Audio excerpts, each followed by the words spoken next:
यह कहानी है मीना की। मीना बहुत ही सुशील और संस्कारी थी, लेकिन उसका पति बहुत बड़ा शराबी था।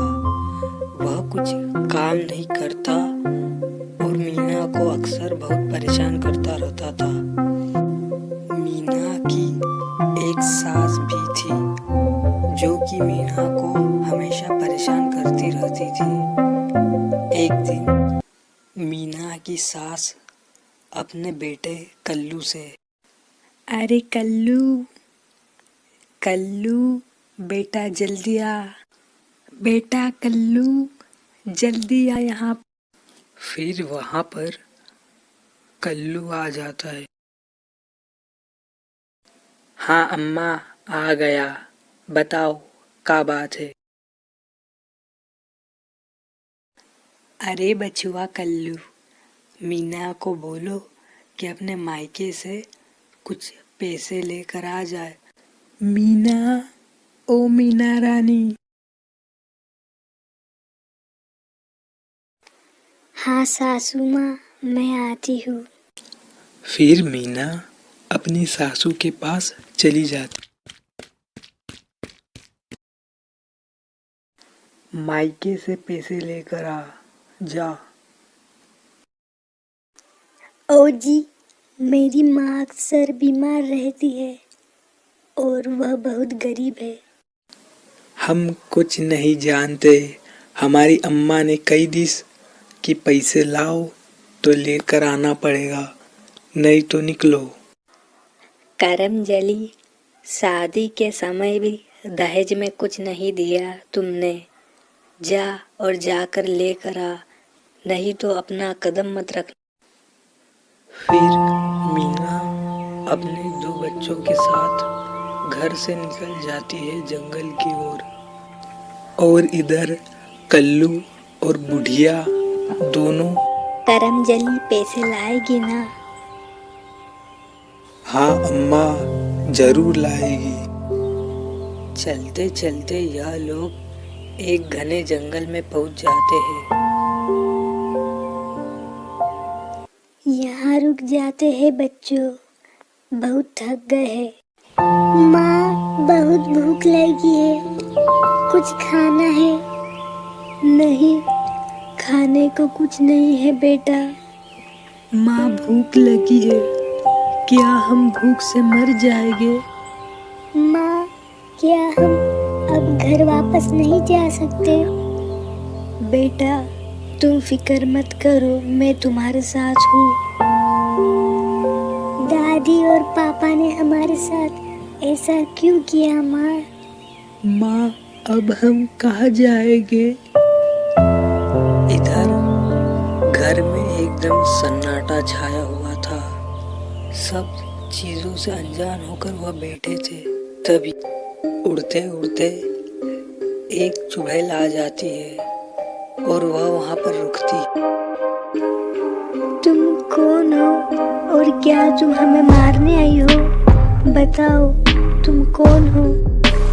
तुम कौन हो और यहाँ क्या कर रहे हो? हम पास ही के गांव में रहते हैं। हमें हमारे घर से निकाल दिया गया, इसीलिए जंगल में भटक रहे हैं। आप हमें कुछ करोगी तो? दहेज लाने के लिए मेरी सास ने मुझे घर से निकाल दिया। तुम बिल्कुल फिक्र मत करो, मैं तुम्हारी सास को ऐसा सबक सिखाऊंगी कि वह फिर तुम्हें कभी दहेज के लिए परेशान नहीं करेगी। हाँ चुड़ैल जी, जाइए आप। फिर चुड़ैल तेजी से निकल पड़ती है और इधर सब चीजों से अनजान होकर बैठे होते हैं। फिर चुड़ैल घर आ जाती है। घर में चुड़ैल जाती है और फिर घर में कोई है क्या? तभी कविता जाग जाती, इधर उधर देखने लगती है। तभी एक तकिया बहुत जोर से कविता का मुंह दबाता है। कुछ देर तड़पाने के बाद तकिया गायब हो जाता है। बुढ़िया लंबी सांस लेने लगती है। तभी चुड़ैल उसे सामने से मार कर गायब हो जाता। कल्लू घर की ओर जा रहा था, तभी उसे कुछ दिखता है। अरे मुरी मैया, ऊपर चुड़ैल उड़ रही है, भागो रे भागो, भागो रे भागो। कल्लू भागने लगता है। चुड़ैल उसे पीछे से मारती है और फिर से उसे पीछे से लात मारती है और जैसे उठता है फिर से उसे पड़ती है। कल्लू जोरों से सांस लेने लगता है। उसे कुछ समझ नहीं आ रहा था। वह गांव की ओर तेजी से भागने लगता है। मेरे साथ क्या हो रहा है भगवान? कल्लू तेजी से दौड़ता है, लेकिन चुड़ैल उसे फिर से मारती है। फिर सुबह होती है। कल क्या हुआ था मेरे साथ? अगर मैं कल्लू को बताऊंगी तो कल्लू कहेगा कि बुढ़िया बुढ़ापे में सटिया गई है। शायद कोई बुरा सपना होगा, पता नहीं।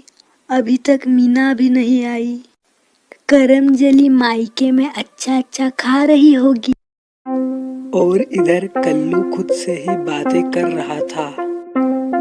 रात की बात अम्मा को बताऊं तो अम्मा कहेगी शराब जरा कम पिया कर करमजली। मीना को अलग भगा दी घर से बाहर कर, बुढ़िया ही बनाए खाना। कल्लू भी कुछ नहीं बताता और बुढ़िया भी कल्लू को नहीं बताती कि क्या हुआ। कल्लू पिटाई से थक गया था। फिर मीना घर आती है। मीना के घर आने के बाद, मीना तू पैसे नहीं लाई करमजली, तुझे कहा था ना मैंने। अम्मा जाने दो, कुछ मत कहो।